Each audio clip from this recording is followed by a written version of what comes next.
Hey everyone, and welcome back to Joey's Retro Newscast, and I do this weekly. We talk about all the best news in retro gaming and retro handhelds, mostly retro handhelds, and it's every Friday. So if you want to know all of the news in this hobby when it comes to all of that, including emulation, this is where you go. Now, as for today, Switch emulators got some updates. The KONKR Pocket Fit, the AYN Odin 3, and the AYN Thor has some updates and changes, and the Miyoo Mini Flip has resurfaced again in some pictures. So, without further ado, let's jump right in. PlayStation 1 games now work on the Analogue Pocket. This was teased like a year or so ago. I remember seeing this a long time ago, and I thought it died, but nope. The actual core is now out. If you have an Analogue Pocket, you can play some PlayStation 1 games at the moment. There is a list of working games that I'm sure can probably be longer. They probably haven't tested everything. So if you want to try this out on your Analogue Pocket, then definitely do so. This is cool. I love seeing progress like this in something that previously didn't have anything, and suddenly we have now PlayStation 1 on the Analogue Pocket. Eden version 0.0.3 is now out. And remember, this is the Switch emulator, Eden. This is the official stable release of what was mostly in beta for a while there. There are quite a bit of changes and updates, and you should update if you haven't. Nothing that I saw that was major, but I'm sure it was major to them. So great update. If you want to try it, try it. More Switch emulator news here, and Citron has done a complete rewrite of their emulator from the ground up. So it is completely different, and it now has FSR2 implemented as well, which is kind of half-baked at the moment. Some things work, some things don't. Either way, this is version 0.7. It is a new update. It is completely rewritten.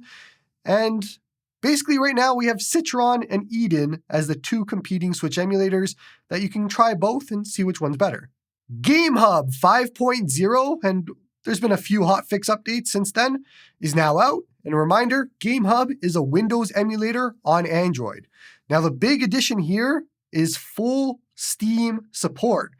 And that means cloud saves, although they have been wonky. Currently, it seems like you can only download cloud saves, but you can't upload cloud saves. And I expect that'll be fixed pretty soon.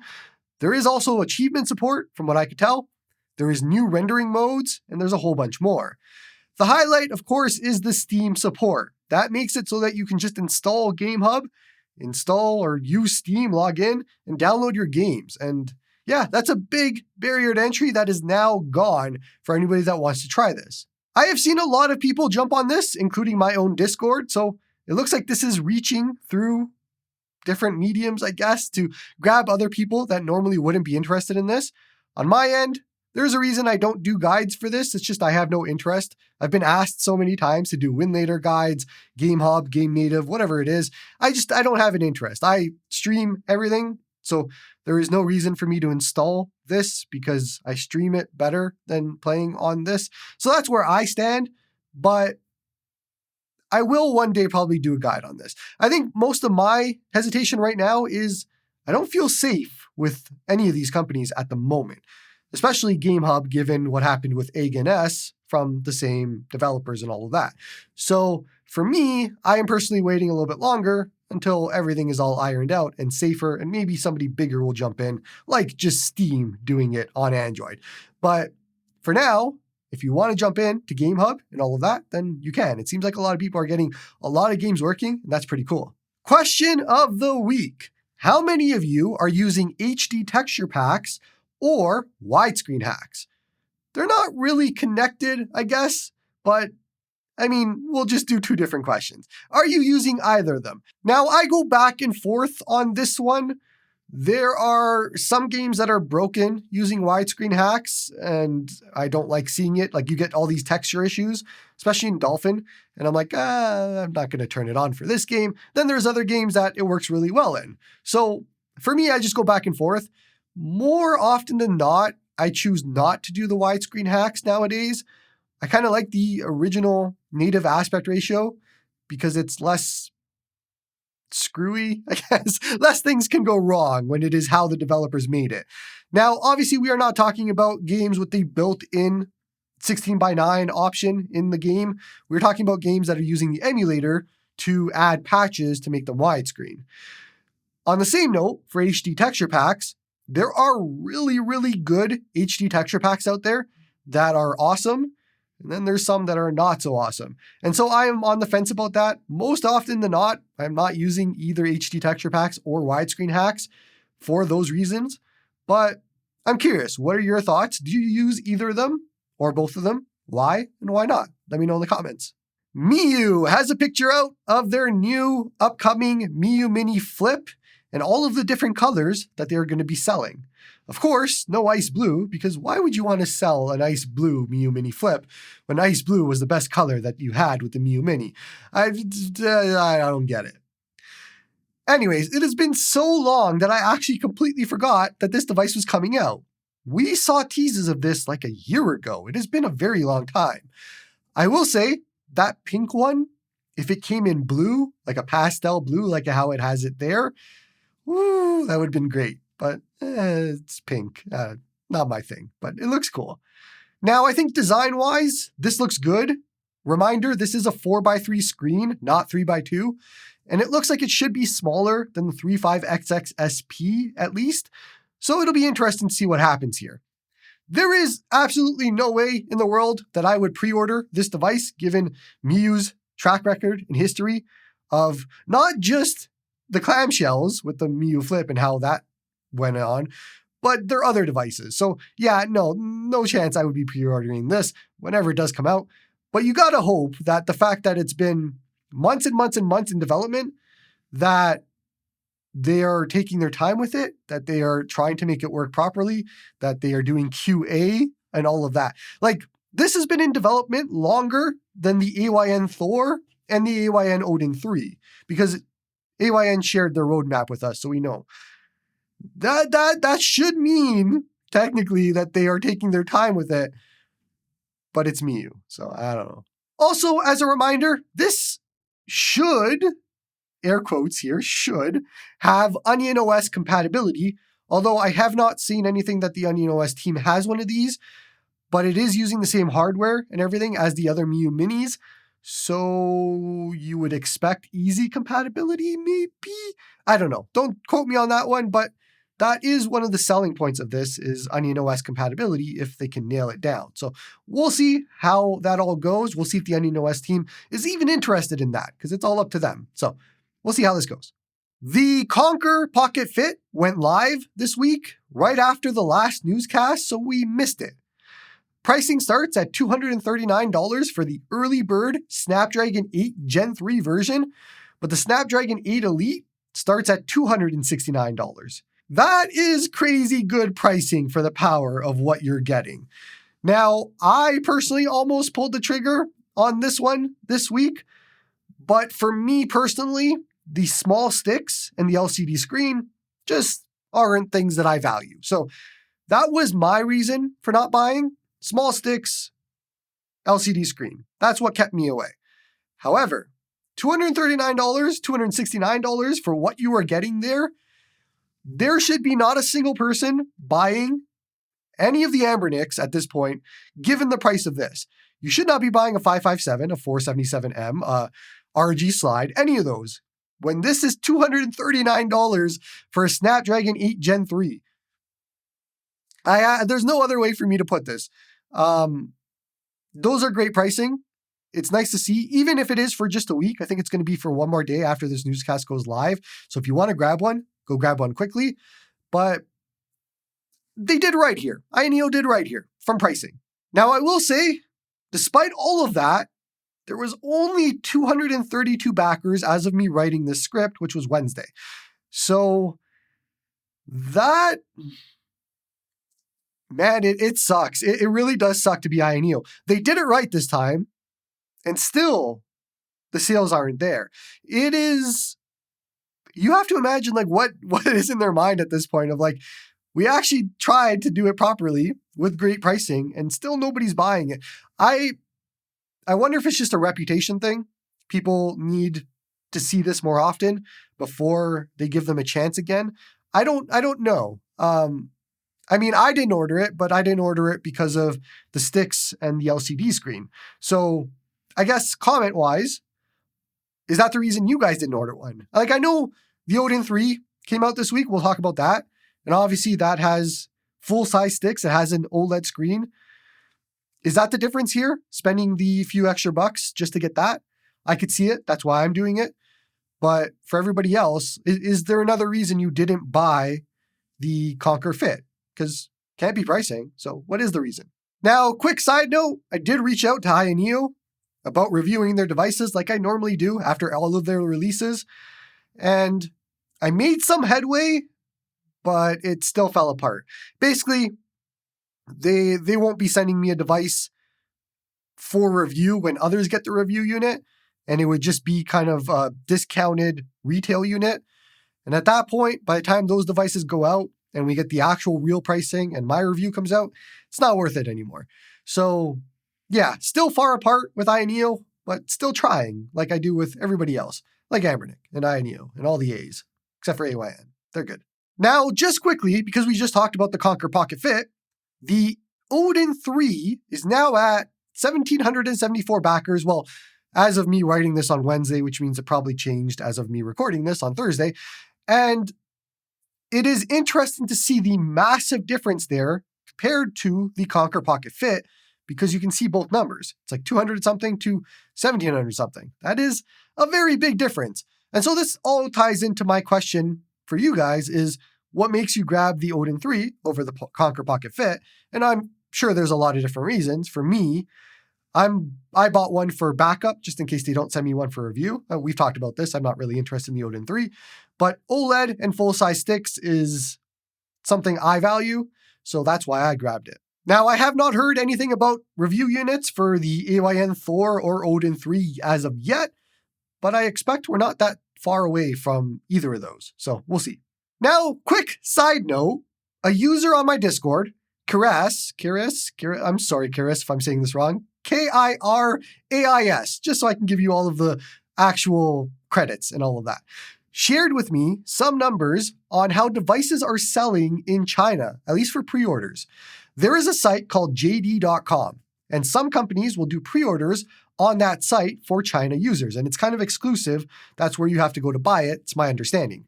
Now, Ayaneo will sometimes do it, but AYN will use it there. The Odin 3 has sold 1,665 devices as of Monday this week, which is basically a 1-to-1 ratio with the Indiegogo sales for the rest of the world. Now, the Thor has sold over 5,000 as of Monday, and that is just China alone. Now, I don't know if we could apply the same ratio of 1-to-1 here. I will say, based off of my numbers, the Thor is killing it, but is it 5,000 killing it? I don't know. 5,000 is a lot. I could see that probably still happening on our end, but who knows? It's still probably been, if the Odin 3 has been 1,700, I could see probably 3,000 to 4,000 on Indiegogo at least. Or through their official website, not Indiegogo, because they're doing it through the official website. Sorry. But those are crazy numbers. And then we don't have much more numbers. Ayaneo Pocket Ace sold over 1,000 apparently, which is much higher than the Indiegogo numbers. So that ratio is a lot different. But I have always been interested in knowing how these devices are selling in the China market. That is information that we do not get, but it seems like some users have been hiding it from us. I tried signing up for JD.com. I got blocked on the identity part of it, so I can't get it, but it's interesting to see these numbers, and I thought it would be interesting to share in the newscast to give you some insight into what's happening over there. And now we got full spec confirmation of the Anbernic RG476H. Now, as expected, it has the T820 processor, 8 gigabytes of RAM, Android 13, 5,000 milliamp hour battery, same screen as the RG477M and the Anbernic RG Slide, and so it's all the normal specs here. But then we found out pricing thanks to Retro Dodo. $165 MSRP minus $15 for the first 72 hours. That means $150 for this for the first 72 hours plus shipping. That is actually a really good price in my mind. This is the one where I jump in finally. The Anbernic RG slide I had for a day, and that was an abomination. The Anbernic RG477M was overpriced completely. And it's been proven that it's been overpriced when you look at the price of the KONKR Pocket Fit now, you look at the Thor, and you look at the Odin 3. So yeah, no chance I would be buying that. So this, for $150 for me to play everything up to GameCube and PS2, meaning I won't be playing those, yeah, I can see that. I don't know if this is going to take a spot in my 2 handheld limit in my household, but it'll be interesting enough for me to review, interesting enough for me to look at. $150 is the right price point for a 4x3 device. Yeah, no, this one looks good. I don't know. I am interested in this one because the screen was the best part about all of the other devices. And now we have that screen in a cheaper device. Like I was saying for months now, if the device isn't what you want fully, just wait a little bit longer and you will get what you want. This isn't everything I want, but it's close enough. So $150, yeah, I'm in. Now, the one caveat here is because I will be picking it up for retail. Anbernic doesn't send me review units. My review for this is going to be very, very late, as usual, because I have to wait for it to get delivered. I have to wait for me to review it. By the time I actually get around to reviewing one of these devices, the next device has been announced. So just if you care about my review on this, wait a little bit longer. If not, just do whatever you got to do. It's up to you. And now, our weekly reminder of our game of the month, which is The Legend of Zelda Oracle of Seasons. Our ROM hack of the month, Castlevania Aria of Sorrow Reprise. And our game of the season, which ends this month, and is Suikoden 2. Now, I have a lot of updates on games that I finished over the last week. It's actually 6 games that I beat in the last week. Yeah, it's just give me some praise. 6 games in a week. It's pretty good, I think. Now, first up was Gears of War 1. I think it's called Reloaded. I don't remember. I played this with a friend, and I hated every minute of it. Look, I am not a Gears guy. I have played at least 3 of them. I don't remember. My friend always will be like, hey, a new Gears is out, let's play.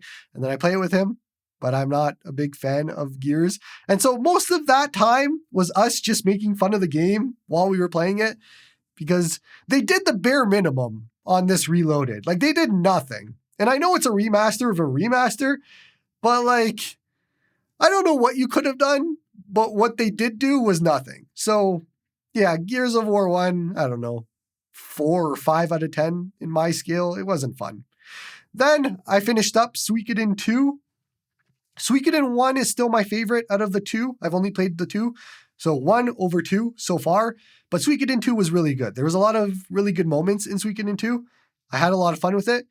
But yeah, Suikoden 1 over them. I'm excited to play 3, 4, and 5. I don't know if we go further than 5. I don't know. But I'm excited to play more of them over time. Then I beat our ROM hack of the month, Castlevania Aria of Sorrow Reprise. It is a very short game. It's like 2 hours. And it is just Aria of Sorrow, except like boss battles. So you go into rooms and you have to finish 10 rooms or beat all of the enemies in 10 rooms. Then you fight a boss battle, which is, I guess, Castlevania bosses. And then you repeat and repeat and repeat. And you're getting stronger, you're getting new weapons and all of that fun stuff. It is a roguelike. So it is basically all of that.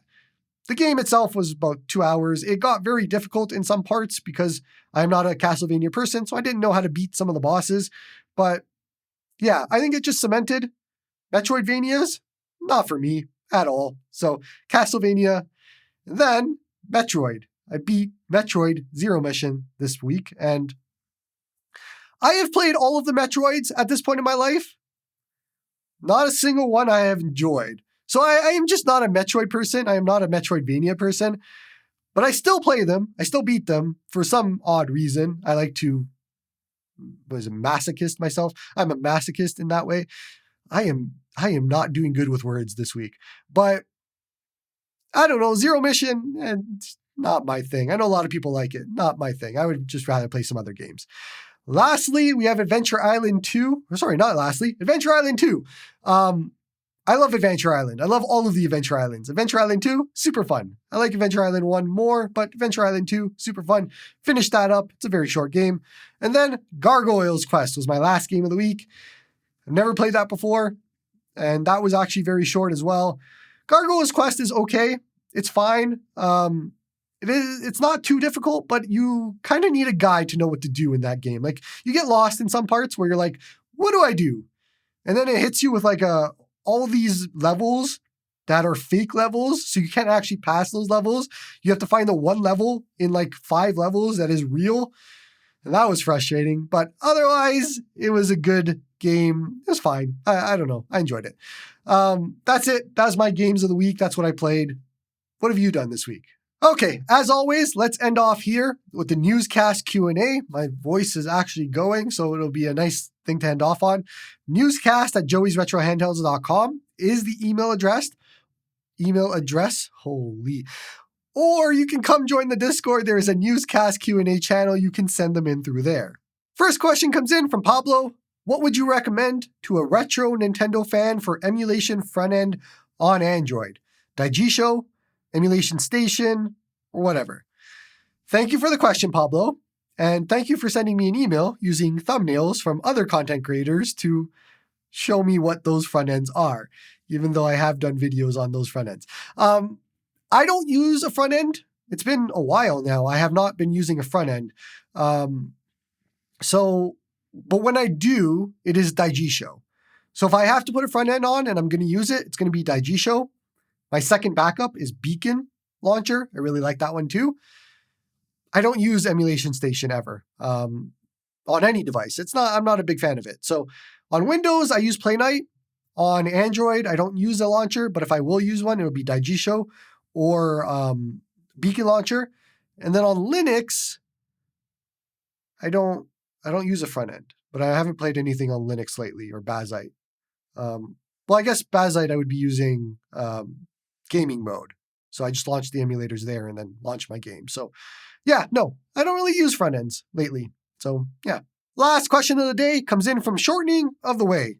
Have you ever reviewed less consoles than you have in the last few months? There has not been anything interesting released, to be fair. How do I answer this?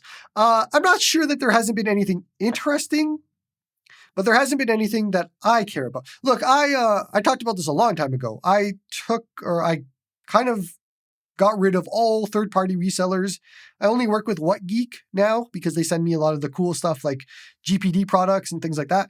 But I don't work with GoGameGeek or anybody else anymore. Mostly because you get forced into reviews of devices that like you don't have interest in, or maybe you do have an interest in the device, then it comes and it sucks and you're like, this device sucks. I'm going to do a video on why it sucks. But this company just sent you a device because they want to sell the device.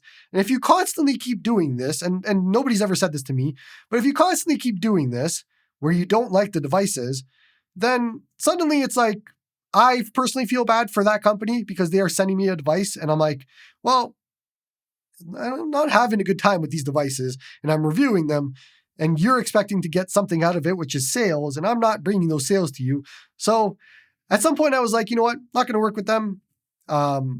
And I will just buy all of my devices. And so that's what I've been doing. I buy all of the devices that I'm interested in, but that also leads to the fact that I don't buy devices that I'm not interested in because then I'm wasting my money. And I already know that if I'm not interested in it off of the glance, then what's the point for me? I'm going to do a review. The review is probably going to be bad. People are going to get mad at me because they always get mad at me. Even if it is a good review and I say bad things, they get mad at me. And so what do I gain out of that? Plus reviews, for me, view-wise, don't do well.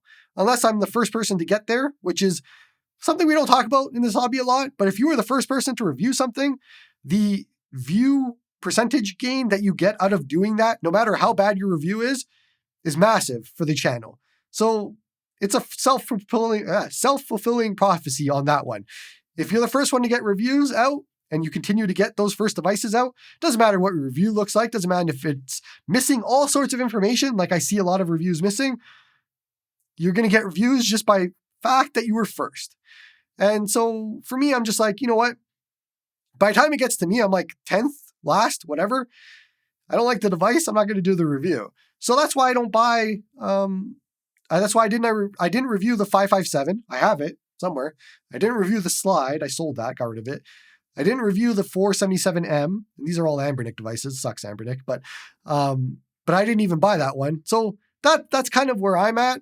I'd much rather just do guides. That's where my focus is. That's where my passion is. That's where I feel like I help people. Guides. That's what I like to do. I would do reviews and continue to do reviews on all devices if I could see a benefit in it. Like in most cases, I just get flamed in the comments for having a different opinion from the top guy in the retro space. But man, there are more than one content creator in this space. One person's opinion is not everybody else's opinion. And it sucks because I would love to give my opinion on some devices, but it doesn't, you end up getting flack for it more than helping people, which is the goal of a review. Like the goal of the review is I am telling you my thoughts so that you can be informed to make a purchase. Not I am telling you my thoughts so that I could advertise this device for you to go and buy it. I am not going in with a mindset of, let me show off this device in the nicest way so people can buy it. That's the wrong way to do reviews, in my opinion. My opinion, completely opposite of everybody else on YouTube apparently, is to go in with the thought of, what do people need to know about this that are potential issues so that they may or may not want to buy it? Because when everybody else is shifting left, I'm going to shift right. And that's just my personality. I'm more of a person that wants to see reviews that are more critical, more problems, more testing. Like I'm not doing a review after 24 hours. That is the other part. When I get one of these devices, and if I don't like it, I have to spend a week with it. I can't do a review after 24 hours. So when I do my review and I'm testing it, I'm doing battery tests, I'm doing all sorts of tests. I am using that device for a week. Then I'm going to give you my full review. And then I just get flamed in it from the comments of, well, no, you're wrong, from people who don't even have the device. So long story short, reviews, I could get rid of them. And mostly I have in the last year. And if you've noticed, which you have by this comment, and my channel hasn't changed. My views are still the same, if not better. Subscribers still the same, if not better. So audience doesn't care about my reviews either. Guides, that's where I'm at. That's what I like to do. Guides, I want to help you. I want to teach you how to do things. I want to teach you how to play games because that's what these devices are for. And my guides are the most thorough. They're the most in-depth because I know what I'm doing. And I know when I'm doing a guide, I am going to do it from the perspective of teaching you everything you need to know about this thing without missing anything. And also telling you what the pitfalls are. That is something that I know misses in a lot of guides. They will tell you how to do X, Y, and Z, but they don't tell you what the pitfalls are. What happens if you don't do this? Why are we doing this? That's kind of my thought process on all of this. And holy moly, I've been talking for a while. So we're going to end this off here. Anyways, to answer your question, I have not reviewed less devices than I have in the last year, and most of it was my choice. So yeah, it's better this way, I think. But I wouldn't say no to more devices to review. I would just get kicked off of a list really quickly. If Anbernic were to be like, hey, here's some devices again, like they used to do, here's devices to review, it would probably take about 3 devices before they were like, well, you know what, let's just stop sending it to them, to him again. It's not working out. Not my thing. They can do whatever they want. So hopefully that answers your question. Sorry about the long tangent. I tend to just ramble sometimes. That is everything this week. Do not forget to like and sub to help the newscast and my channel grow. It helps a lot. You can come support me through YouTube membership. That also helps a lot. Come join the Discord to play our games of the month, ROM hack of the month, game of the season, and just to talk all about retro gaming. And that's going to be it. So appreciate you all for watching. And that's all for me. Chengdu, China.